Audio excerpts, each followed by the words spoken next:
Ok, minha gente, Justiça autoriza, mas o Tribunal de Contas cancelou a licitação que seria agora dia 31, a licitação da água. Você tem essa matéria completa na edição de hoje, edição online do jornal O Diário. A matéria completinha está lá. Nós já falamos disso hoje. Se você está chegando agora, a gente já falou disso hoje. Tem reprise 4 horas e tem reprise à meia-noite. E amanhã o presidente da Câmara vai estar aqui no programa também falando sobre isso. Doutora Mariana, com você agora. Mariana, as pessoas às vezes, isso acontece com alguma frequência comigo aqui na televisão, as pessoas ligam para cá e me pedem, Hélio, meu pai está internado, minha mãe está internada na UPA, precisa de ir para o Hospital São José, precisa de ir para um hospital e não tem vaga, a UPA está demorando, mas eu consegui uma ordem judicial. Nem assim a UPA transfere. Eu queria que você falasse disso. Por que a UPA não transfere? Porque não tem vaga. Ordem judicial não vai criar vagas novas em hospitais. Você tem que usar o que você já tem dentro da rede.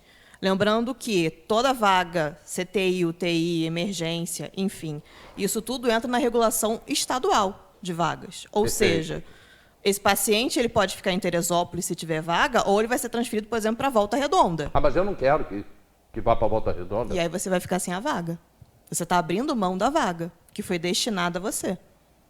Então, a ordem judicial ela serve para quê? Uma celeridade no cumprimento para arrumar a vaga para esse paciente, mas não vai criar uma vaga do zero. E é isso que as pessoas não entendem, elas precisam começar a compreender que nem tudo é mágica. O juiz não consegue fazer mágica. O advogado, às vezes, as pessoas também não entendem isso. A gente despacha, pede uma tutela de urgência, consegue, às vezes, eliminar, mas você não tem onde colocar o paciente. E esse é um grande problema. Por quê? Porque a saúde no Brasil está inchada. Falta vaga não é só Teresópolis, é no Brasil inteiro. País inteiro. E a gente tem que entender que quando o município ele contrata o Beneficência Portuguesa, o Hospital das Clínicas, o Hospital São José, ele contrata um número de vagas limitado. Então, eu tenho ali 5 leitos, 10 leitos, 8 leitos disponíveis para o SUS.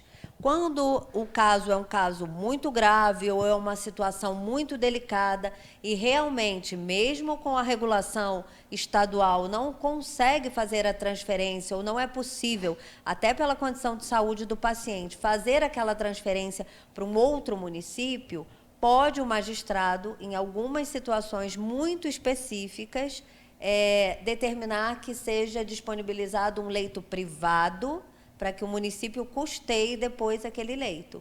Mas isso não acontece o tempo todo e isso acontece em algumas situações muito específicas, de ter havido uma regulação e de já estar demorando muito tempo, ou de um risco de óbito iminente. Então, são alguns casos, né?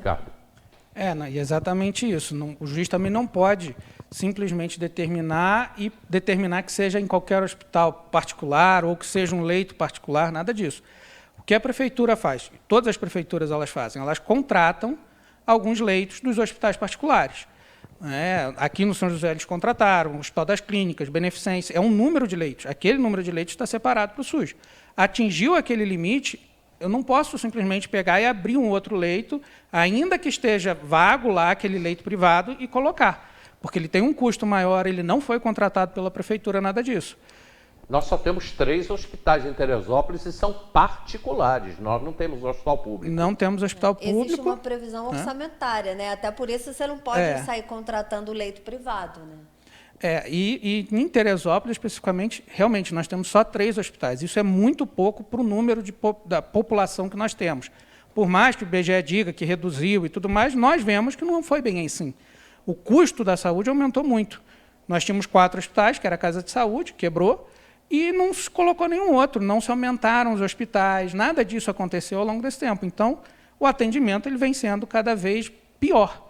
Você pega a Volta Redonda, que hoje passou a ser quase que o lugar centro de referência, que você tem que levar muita gente para lá.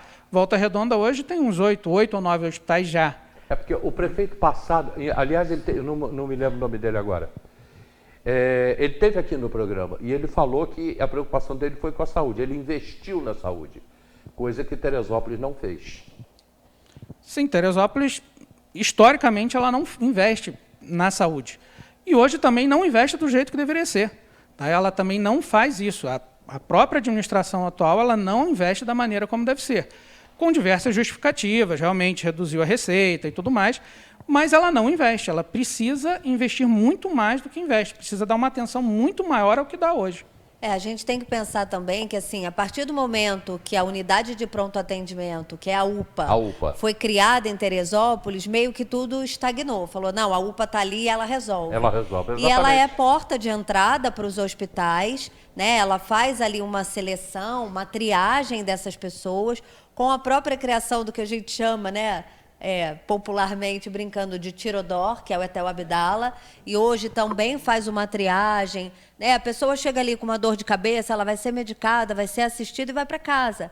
Talvez ela não precise ir para um hospital, ocupar um leito, mas mesmo a UPA e mesmo o Etel Abdala hoje estão inflados, né? Eles recebem toda a demanda a partir do momento que eles precisam fazer esse caminho inicial, né? É uma pessoa infartada, é um acidente, antes ele passa para a UPA, passa pela UPA, para que a UPA faça o encaminhamento. E a gente precisa entender que, quando os casos são graves, que necessita aí de UTI, de CTI, a gente só tem 2 hospitais. A gente nem pode falar de 3, porque a Beneficência Portuguesa a Beneficência ela não faz atendimento de alta complexidade. Ela não tem um CTI. Então, ela não. Exatamente, Os pacientes, quando eles estão ali na UPA, precisam fazer um acompanhamento, para uma internação de 7 dias para administração de um antibiótico, ou precisam ficar por um tempo um pouco menor, e não é um paciente de alta complexidade que precisa de monitoramento cardíaco, que precisa de ventilação mecânica, ele pode ser encaminhado à Beneficência Portuguesa. Agora, em muitos casos, que é caso de CTI, ele precisa realmente de uma assistência mais profunda, né? Sim, mais especializada também, com uma estrutura mais cara também, em consequência. E é bom falar, UPA é unidade de pronto atendimento, não é para internação. Não é para ficar lá 15 dias. Legalmente, era no máximo 24 horas. Exatamente. Você só pode ficar 24 horas na UPA. Não acontece na prática, mas a lei determina que em 24 horas você tem que resolver. Não acontece na prática porque faltou o hospital. Exatamente. Isso. É porque não tem para onde encaminhar, né? Exatamente, não tem para onde levar, então fica ali. Tem que ficar ali. Fica ali. Agora, Mariana, o Conselho Municipal de Saúde, isso que a gente está falando aqui, vocês discutem isso no Conselho e vocês vão cobrar da autoridade? Como é que é esse processo? A gente discute nas reuniões ordinárias, todos os membros do Conselho estão presentes e nós levamos isso sempre à presidência e ali com a representante da Secretaria de Saúde para que essas demandas sejam solucionadas. Inclusive, já foi discutido dentro do Conselho a existência de um hospital municipal, porque já passou da hora de ter isso em Teresópolis para você poder desinchar o sistema que existe hoje. Porque 2 hospitais com CTI, você não é capaz de suprir a necessidade da população. E essas demandas, Hélio, que chegam ao Conselho, é importante colocar que você não precisa só ir ao Conselho e fazer a reclamação. Muitas vezes isso é encaminhado, por exemplo, ao OAB. Como a gente leva isso para o Conselho? Através de um ofício. Às vezes, uma associação de moradores pode encaminhar isso através do representante da associação de moradores. Ou o TEIA, por exemplo, que atende ali os pacientes autistas. Eles encaminharam ao Conselho uma reclamação sobre a questão do atendimento de transporte dos pacientes com deficiência. Então, isso chega ao Conselho, seja através de um conselheiro, seja através de um ofício, de várias maneiras, né, Mariana? Hoje, assim, como a população não tem conhecimento do Conselho, da existência do Conselho, o que acontece? Chega através dos conselheiros que estão sempre na comunidade, têm um contato ali com a população diretamente e essas demandas chegam através dos conselheiros. Mas aí eu vou fazer um pedido a vocês, inclusive. Quem está na presidência do Conselho? Valdir. O Valdir. Ainda? Sim, continua. há muitos anos. Muitos anos. Ficou eterno lá, né? Agora é o dono. Tá? Eu tenho sérias críticas ao Valdir. E falo abertamente isso aqui, porque eu acho que o Valdir, no passado, ele fez muito. Só que eu acho, presidente, que você não age, quero abrir o espaço para você. Eu acho que já está na hora. Eu já tenho perguntas aqui para você. Mas isso aí é outro assunto. Desculpa até falar isso aqui, mas eu conheço o Valdir é meu amigo de muitos anos. O que as pessoas não sabem, eu vejo assim, por exemplo, em Facebook. Alguém sabe o endereço, alguém pode me dar informação sobre o otorrino e joga no Facebook. Sim. Como se as redes sociais resolvessem tudo hoje. Virou a lista amarela atualizada. Exatamente, virou as páginas amarelas. Página amarela online. Exatamente. Então, eu acho que isso... Eu vou procurar o Valdir, tá? Eu vou falar, Valdir, começa a divulgar novamente o conselho igual era no passado. Tem que divulgar o Tem que conselho. divulgar. Mas isso o conselho realmente tem Mas feito muita muito, coisa, Hélio. Isso Assim, independente, né, do Valdir estar lá há muito tempo ou não, eu acho que as demandas... Não, eu não discuto isso. Eu sei que o conselho faz muito. As demandas que chegaram, pelo menos através da OAB, né, que a gente tem conhecimento, elas são levadas pelo conselho à secretaria. Algumas vezes são resolvidas, outras não, né, porque um hospital municipal não se constrói da noite para o dia, requer verba, requer interesse do governo estadual, inclusive, Exatamente. governo federal, né? Mas as demandas que chegam, pelo menos pela OAB e por outros locais que a gente tem conhecimento, elas são colocadas na mesa do conselho, são debatidas. A Secretaria de Saúde, através da secretária, responde a essas demandas, às vezes com soluções, outras vezes não, mas o conselho tem sido muito atuante. Não, isso eu tenho isso certeza. aí realmente, todos os requerimentos o presidente coloca, manda oficiar, encaminha, manda resolver. O que chega para não vocês. executa. O que chega para a gente. O que Exatamente. chega. Marcos Habib botou aqui, bom dia, meu advogado, doutor Ricardo. Marquinhos Habib. Aí, Marcos Habib. Bom dia, Habib. Não vou discutir isso em Facebook, não. Marcos Habib, isso não. O Jones botou aqui, uma ordem judicial não se discute, se cumpre. Desde que tenha leito. Se não tiver, não tem como cumprir. Esse é o grande problema, né? E assim, além do hospital municipal, Teresópolis poderia ter tido, e perdeu uma oportunidade muito grande durante a pandemia, porque não precisaria nem ser municipal, poderia ser público, com pagamento feito pelo Estado ou pela própria União Federal, um hospital federal, inclusive, dependia de questões políticas que não ocorreram. O que ocorreu, na verdade, foi o prefeito dizendo que não precisaria de hospital. Se ele está dizendo que não precisa, quem é que vai fazer? Pois isso aconteceu até aqui também dentro do estúdio. O governador sentado aí onde você está. Perdão aí, pessoal. O governador sentado aí e o prefeito sentado também. O governador falou, eu vou construir um hospital estadual em Teresópolis. Isso foi o ano passado, antes da eleição. Vamos construir em Teresópolis, porque Teresópolis fica entre Petrópolis e Friburgo e tem toda a região de interior, toda a região serrana. Teresópolis é mais próximo. Centraliza, né? Centraliza. Vamos construir em Teresópolis um hospital público, hospital estadual.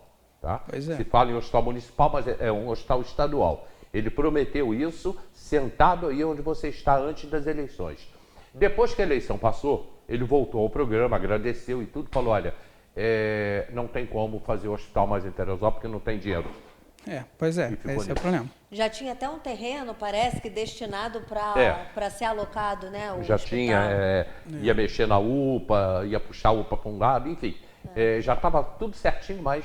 E aí o prefeito falou que não precisava, aí não vai ter não hospital. precisa, não vai ter, hospital. né? Aí não e aí, além disso, né? E até o próprio hospital particular. Quem é empreendedor vai querer abrir um hospital particular sabendo que o SUS não paga? Não vai. Então, hoje a gente não consegue fazer nada diferente. Os próprios hospitais que estão aqui não querem mais atender. Eles atendem por ordem judicial. 50 e poucos milhões em um, 40 e poucos milhões em outro. Então, assim, para que eu vou te vender uma coisa que eu sei que eu não vou receber? Né? A gente entende que isso vem de outras gestões, mas é necessário fazer uma programação de, olha, vamos parcelar em 20 vezes, em 50 vezes, como a gente pode pagar? Isso é importante. E pagar, né? Eu acho importante lembrar o seguinte, o hospital, ele é uma empresa. Ele tem funcionário para pagar, ele tem insumo para comprar, ele tem uma manutenção. E isso não é de graça. Você precisa de verba para isso. E essa é a discussão necessária, porque a gente fala de um débito altíssimo, que não é, obviamente, só dessa gestão, a gente sabe disso, é algo que já está sendo carregado ao longo dos anos, mas que vai reverberar no futuro. Porque cada vez é mais complexo para esse hospital querer abarcar esses Novos pacientes, leitos, né? novos leitos? Porque eu sei que eu não vou receber. Quanto que eu vou receber? Quanto tempo eu vou levar para receber? Que, inclusive, é um dos motivos do hemonúcleo estar fechado, né? Porque o hemonúcleo está aí parado há 2 anos e, de acordo com as informações prestadas, ele não foi reaberto porque precisa ser colocado um piso lá. Um piso e não tem uma empresa que aceite participar da licitação específica para esse piso. Porque não vai Porque não vai receber. Porque não vai receber. Não vai receber. Então, a gente tem lá um equipamento de alto nível, de ponta, que já tem 2 anos parado 2 anos. e que, quando for aberto, ou vai estar obsoleto ou vai precisar de uma manutenção que talvez custe mais do que o próprio equipamento. Não, com certeza já vai ter defeitos, porque nunca foi utilizado e você não conseguirá usar. É isso que está acontecendo em Teresópolis, é isso que está acontecendo, aliás, no país inteiro. Eu vou fazer o Marcos Habib.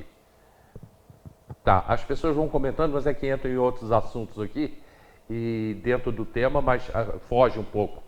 Eu vou pedir ao pessoal do jornalismo para a gente fazer uma matéria mais abrangente sobre o Conselho Municipal de Saúde. Ótimo. Né? E aí, para que a gente possa continuar informando a população. Eu mesmo já não falo do Conselho há muito tempo. De repente, até o Valdir mesmo, né, participar Como junto ao presidente, em nome do AB, junto a Conselho, alguns né? representantes Veja bem, do Conselho. aqui dentro do estúdio, aqui dentro do jornal, né, as coisas vão acontecendo. Todo dia tem coisa nova acontecendo. Então, se você não fizer imediatamente, ou se você não tiver alguém para impulsionar, ou seja, o próprio Conselho nos procurar, aquilo vai ficando. Tá? Eu estava me preparando o programa de hoje quando ontem à noite explodiu o negócio do Tribunal de Contas com a água. Ninguém esperava. Já tive que entrar com isso hoje muito cedo. Então, é muito dinâmico a coisa aqui no jornalismo. Então, eu preciso que o Conselho venha à TV. Eu preciso que o Valdir venha aqui para que as pessoas tenham conhecimento que tem um Conselho Municipal de Saúde que pode cuidar de vocês, que pode apoiar vocês. Como a gente vem fazendo sobre a OAB, né? O que a OAB ajuda em vários setores. Eu quero muito agradecer a participação de vocês. Muito obrigado mesmo. Que agradeço. Ricardo, a casa é Obrigada. tua. Usa mais. Joia. Vou usar mais, Mariana Sem também. tempo meio Obrigada. distante, mas vou voltar. E Flávia já é dona.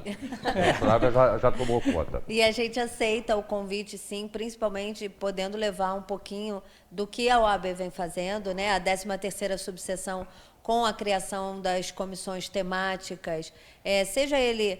hoje está tendo um evento, inclusive agora, muito interessante, que é o lançamento da Comissão de Diversidade Sexual e de Gênero, lá na OAB, que a presidente é a doutora Flávia Bach. A gente tem aí a representante, presidente da CAARGE, doutora Marisa Gáudio, que veio participar. Então, assim, a criação dessas comissões está trazendo sempre um pouquinho de coisa nova e a gente pode estar sempre divulgando para você. Tá aqui junto com a gente a doutora Ana Raquel, em que eu vou aproveitar a presença dela para marcar programas que a gente pode falar do menor. Né? Podemos falar de menores, e que é uma situação dramática em Teresópolis em todos os sentidos. Eu tenho total conhecimento disso aí. E a gente eu venho falando muito sobre isso. E a gente vai entrar para falar também das crianças, dos menores, né? Da situação aqui em Teresópolis.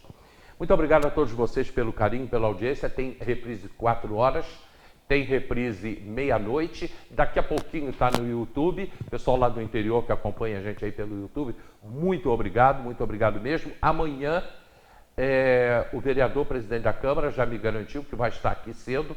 Vem ao programa amanhã para a gente continuar falando sobre esse problema muito sério que é a água em Teresópolis, a água e esgoto, né? Agora, daqui a pouquinho, dentro do boletim, preso em Teresópolis por pornografia infantil, hein? Pintura de faixas, nós temos essa matéria, o Bandeira na escola, abandonada a escola do espanhol, mais uma. A Ísla falando sobre a festa do Pocã. Os hortifrutis que estão invadindo as calçadas, né? A prefeitura foi lá e começou a botar, enquadrar os hortifrutis. Nós temos essa matéria prontinha. E o nosso Marcelo falando sobre mulheres escalando montanhas em Teresópolis. Muito obrigado a todos vocês pelo carinho, pela audiência. E a gente volta amanhã às 10 da madrugada. Ou a qualquer momento aí, se for necessário. Tchau, obrigado.